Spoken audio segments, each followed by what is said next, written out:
Hello, amateurs, and welcome back to our final ref review episode of this current Six Nations Championship. And once again, I've got amateur referee Matt Groves with me again today. Matt, how you doing? Yeah, very well, mate. Good to be back. Shame that the Six Nations has come to an end. Another 12 months to wait before we do it all again. Absolutely. How was your weekend of refereeing? What did you get up to? Just the one game this weekend, a relatively tame local fixture that panned out exactly how I was expecting for a level 10 game. Okay, amazing. Okay, so in this episode, we are going to be looking back at some refereeing decisions from the final weekend of this year's Six Nations. And of course, as always, we're doing it with a lot of respect for the officials. We're doing it to just try and improve the understanding of the laws and how they might be applied in the game, because it's a bit of a minefield at times, and you'll see some things one way and some things another way. And we're just trying to discuss all those possible things that could happen during a game. Thank you for your comments last week. A couple of people sort of said it'd be great if we had the clips overlaid whilst we're talking. I agree, it would be, but we've already had one of our videos nuked by the copyright strikes this season. So for the time being, we're not going to be putting clips on, but we'll talk about the timestamps so you can go back and take a look yourself. Now, let's get into this week 5. And the first incident we're going to be looking at was Michele Lamoureux, Italian captain, on the bench, dropped to the bench, but then got on in the first half. I think this was like the last minute of the first half. Yeah. And there was a similar incident last week with Will Griff-John where he gave away what was a pretty silly penalty. And this one definitely falls into that bucket as well. Matt, talk us through it. So I'm not sure whether or not this was pinged based on existing law or part of the new law trial. Clearly he was part of the ruck, and as Gibson Park was about to play the ball away, he just reaches out and slaps the ball, which is at the level that he's playing the game at, where you've got 4 sets of eyes looking at you all the time. It's a utterly stupid thing to do, and I think probably the most frustrated person in the world about it was himself, because as he walked off, he seemed to be very frustrated with himself for having just made a ridiculous play.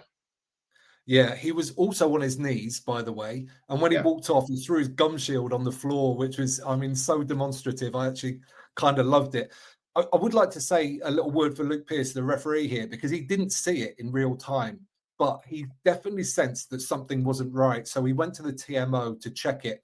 And it was so obvious that he did the right thing there to go and check that. Yeah, And Lamoureux absolutely. gave himself away a little bit as well, because he did almost like a little praise symbol after he did it as Yes. well.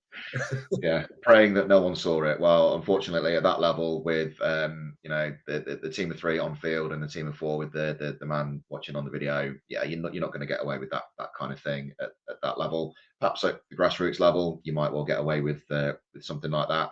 You know, Luke Pearson, obviously, he said he'd moved away, he transitioned ready for the next phase. All was won. Nothing really else should have happened with that ruck. He was getting ready for the next phase, which is absolutely the right thing for him to do.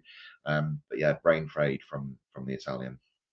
Yeah, absolutely. Okay, the next one we're going to look at is in the France versus Scotland game. This was the 54th minute, and the ball kind of got spilled off the back of a line out. Dave Cherry, the Scottish hooker, went charging after it and dived to try and regather the ball, but missed it.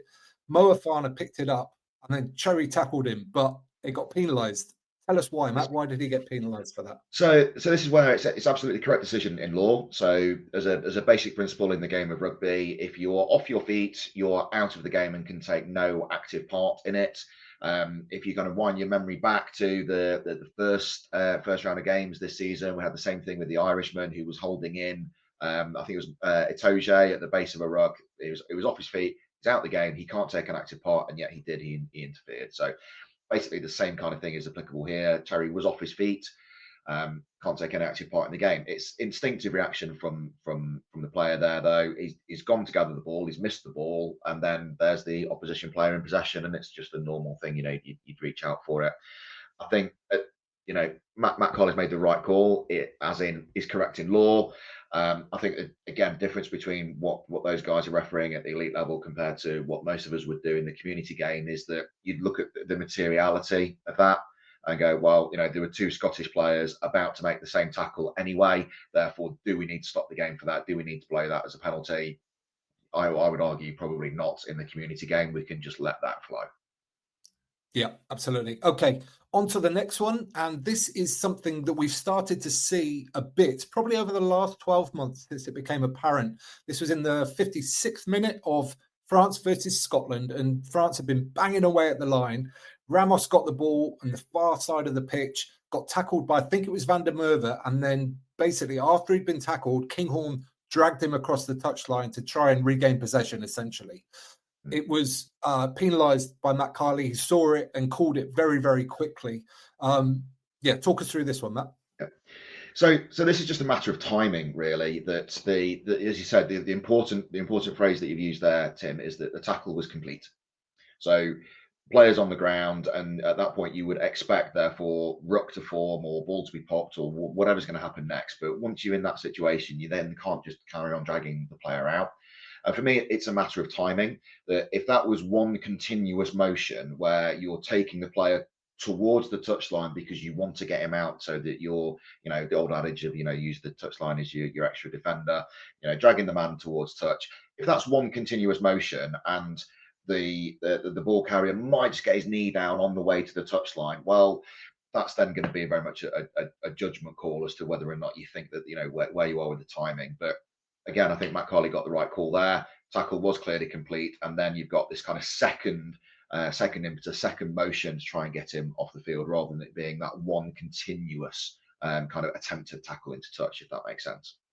Yeah, absolutely. Okay, on to the next one, and this is Ben Muncaster for Scotland against France. This is in the 71st minute, and he's Scotland again gone through quite a lot of phases. Muncaster gets the ball at the base of a ruck and drives towards the line. He's tackled by, I think, 3 French players, Jegu, Flamand, and I think Meafou was in there as well. And this is a very tight one, but it appeared that he got tackled short of the line, and then the French players almost dragged him back over the line and held him up for a goal line dropout. Yeah. My question here is this a similar item to the one before, where the tackle was complete and then the French are doing more action to gain an advantage? I think you're probably right, and I think a similar kind of principle would be applied by the match officials. That where you've got the tackle clearly completed, then what does everyone expect to happen next? Well, what everyone expects to happen next is that the ball gets placed back, and we have a ruck, and then we have another phase of play. We're not expecting that someone would then get almost picked up and dragged back over the line. And so again, I think it comes down to whether or not we've got one kind of continuous action. Obviously, there's a massive incentive for someone to cross that line, whereas in the previous one we were talking about, the player would absolutely be not wanting to cross the line because then his team loses possession. But yeah, I think we are going to see the more clever and astute players attempting this because of the law change around moving to a goal line dropout rather than attacking scrum 5. That if you can get someone over the line and hold them up, then that's to your advantage rather than knock them short. So I think it's going to come down to, everything's going to be very contextual. It's going to be, each instance is going to need to be looked at for its own merit. But for me, it's about the momentum and the continuous nature of the motion, where you've got something that is that clear tackle complete, everything stopped. What do you expect to happen next? If that isn't the thing that happens, then that's where I think that you're going to see some pragmatic and sensible calls being made by officials, particularly at the elite level, where they're going to have the opportunity to look at those things. At the grassroots level, it's going to need to be clear and obvious the first time. But again, I think in most instances, I think it will be pretty clear and obvious whether or not you're looking at a complete tackle, let's place and go again with a ruck, another phase, or is it actually a genuine attempt to score that was then held up? I think they're in most instances, I think they're going to be pretty clear and easy to differentiate. There's always going to be a delicious shade of grey in the middle, but that's what makes refereeing so interesting. There always is that bit of grey, isn't there? Yeah, I just thought this was a really interesting one because I don't think there's any doubt that players are being coached now to try and get people over the line and hold them up. And then it's just whether the legality of that. And I think this one, like I said, was, even if that, I thought it was really borderline. So I just thought it was quite an interesting one to talk about. Yeah. Okay, on to the next one. And this is Wales v England in the 8th minute. And Blair Murray's gone up to try and receive a kick. Elliot Daly's knocked it on slightly and it's hit Blair Murray in the face. The ball's then gone forward. Blair Murray regathers the ball, runs through and it looks for all money a try, but it was chalked off, Matt. Talk us Yeah. through the reasons why. So, so in real time, I actually didn't see anything wrong with this at all. I thought that it was another good score that involved Blair Murray. Unfortunately, it turned out to be, well, unfortunately for him, it turned out to be another instance where he was involved in a really good try that was ultimately disallowed. So there's kind of three main things that we need to think about here, which is, I mean, all the events happen in this order. That you've obviously got the kick ahead, and all the English players are on side at that point. So Daly's up and contesting for the ball. He tries to knock it back, but he does knock it on. So there's our kind of first main incident, that we've got a knock on from England onto a Welsh player. So at that point, Welsh advantage. So that they're free to take advantage of that. The ball just happens to hit Blair Murray in the head and the noggin, and it goes forward quite some distance. The next contact with the ball is an English hand, which then, because that's then an English player that's played the ball. From when I saw this in real time, my view was, well, that's then put all the Welsh players on side. The Welsh pick it up, and that's it, and they score. And it was a good score, and could have changed the shape of the game at that point. Definitely. However, the actions of the Welsh scrum half were that he was actually interfering with the England player as he was going to receive the ball. So after it had been headed forward by the Welsh 15, there was then a Welsh player who at that point was offside. He's in front of that play, therefore he would need to be played onside by somebody else. Unfortunately, he actually, again, it's instinctive. You know, there's an Englishman about to get the ball. He wants to compete, wants to contest. He impacts, I think it was one of the Curry brothers trying to claim possession of the ball. He's done that, unfortunately, in an offside position, and that's the conclusion that the officials came to. It needed to go to the TMO, because in real time that happened so quickly that I don't think anyone really clocked it. But again, right decision was arrived at through the TMO process. Yeah, absolutely. Now, there is some argument. I had Hugh Jones on the podcast earlier today who said that actually Thomas Williams didn't really affect, I think it was Tom Curry, at all. He didn't actually make contact before Tom Curry did, and he was behind him, so he couldn't see him. But I'm not sure if that even matters, because if you're in front of the ball, you're not allowed to play an active part, whether it affects the game or not. Is that the correct ruling? So that's basically the conclusion. But it is, yeah. If you're in an offside position, then you should basically not take any active. Almost like you're off your feet. You know, you can't take any active part in the game until someone plays you onside, or you get back behind whoever a player that can put you in an onside position. Yeah. Okay. I agree, though. I thought the right decision was arrived at, but it's interesting to just see the just real marginality of some of these things. On to the last one, and this is, I'm sure, the most controversial one of the whole weekend, and this is the 20th minute of France versus Scotland. Scotland have just conceded a penalty. Gregory Aldry over the ball, stealing it. Ben White, I think, thought it was his penalty or something like that. So he's trying to get the ball. Ramos pushes him over. He trips over Mauvaka. Mauvaka takes exception to that, dives on top of White. There's a head contact, and Mauvaka gets yellow carded with a off-field review. Talk us through this one, Matt. How did you see it? So in real time, I completely missed it. I think a lot of people missed it in real time because, you know, play had stopped. I was probably turned around and having a conversation with my mate or grabbing another beer at that point. But then when you see it on the replay, it's a pretty appalling picture, really. That you've got a player who, the Scottish player, as you said, it was off his feet. He's laying on the ground, and then the French player dives on top of him. A very deliberate action. I don't think anyone could argue that it was an accident. You know, he didn't trip over anything. He deliberately went to do that particular action.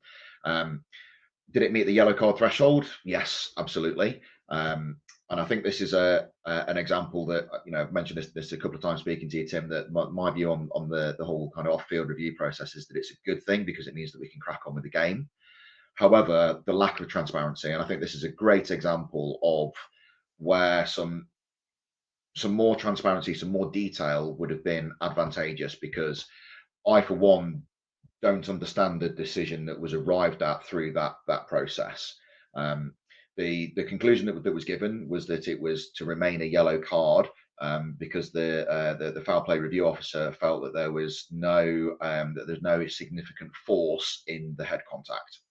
So when you go through the head contact protocol that we were given a couple of years ago now, that kind of replaced the old one, so that can be applied to the kind of instance that occurred, but actually the majority of the rationale why that framework was produced, that protocol was produced, was in dynamic situations, in open play, in the tackle situation, for example, and clear outs. That those are the majority of instances where that's going to apply, and everyone will have seen it being applied. The match officials go through the same set of questions, which is, was there head contact? Yes or no. Was it foul play? Yes or no.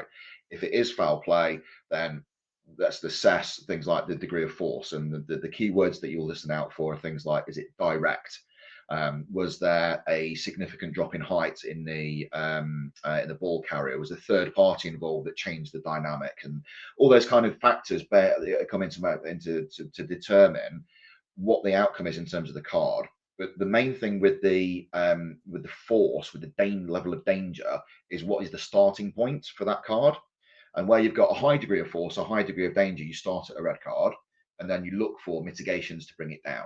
So those mitigations are things like changing height, changing the dynamic situation because a third party is involved. Maybe the player's already being tackled by someone else. There's lots of, it's a very dynamic game. So we need to have the ability to make those kind of mitigation decisions. So was the head contact? Yes. Was it foul play? Yes. Was there a high degree of danger? Well, from my perspective, I'm going to go yes straight away, because you've got a deliberate attempt to headbutt another player.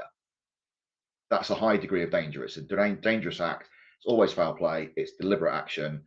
I'd love to see what was the thought process, what were the factors that were gone through to arrive at a yellow card decision. I'm not saying it's a completely wrong decision. I'm just saying it's one that, as a match official who's applied that protocol many times himself, I don't see how the protocol can arrive at the conclusion that it did. And that, to me, is what I've said a few times to you, Tim, lack of transparency of that process. I think with greater transparency, we can all maybe agree on what that outcome was. I know it's a contentious one, but for me, that would be a red card. You know what? I know I'm in the minority here, because all of social media tells me that, but I did see it slightly differently. I saw he's definitely gone for him. Like, there's no question about that whatsoever. But I saw it just as an attempt to sort of dive on him and rough him up a little bit, so to speak. And there was a head contact. Now, I thought that head contact was really, from what we could tell, because the angles weren't great either. Let's remember that. I'm not sure if they did have better angles in the truck or not, but I thought if there was contact, it was minimal. So it's a funny one, right? So if they'd sent him off, if they'd given him a straight red, I couldn't have argued with that. I definitely couldn't have argued with that. But I felt like they somehow came to the right decision. Now, whether that was through the correct use of the protocols or not, I can't answer that either.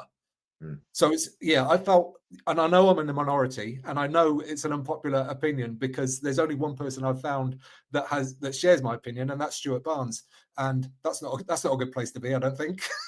So it's another interesting one though, isn't it? I think, It is. but most people absolutely agree with you. Okay, so that is what we think, but we'd love to know what you think as well in the comments down below. Comments last week on our ref review video got a little bit out of hand, and absolutely share your opinions. Absolutely challenge everything that we're saying and anybody else is saying if you want to, but please do it in a polite and courteous way. That's the minimum requirement. I don't like deleting comments, but I will do if I feel like those basic standards aren't being met. That being said, we would love to hear from you. We'd love to have this discussion ongoing, just to improve everybody's understanding, because there's a lot of nuance in a lot of what happens, and it's okay to not agree. So that's all fine. As always, we're doing this to try and improve the game, improve everybody's enjoyment of the game as well. And as always, Matt, thank you very much for helping us do that. And as always, mate, it's my absolute pleasure. Brilliant. People at home, you can subscribe there. You can watch that one next. And don't forget to get out and play.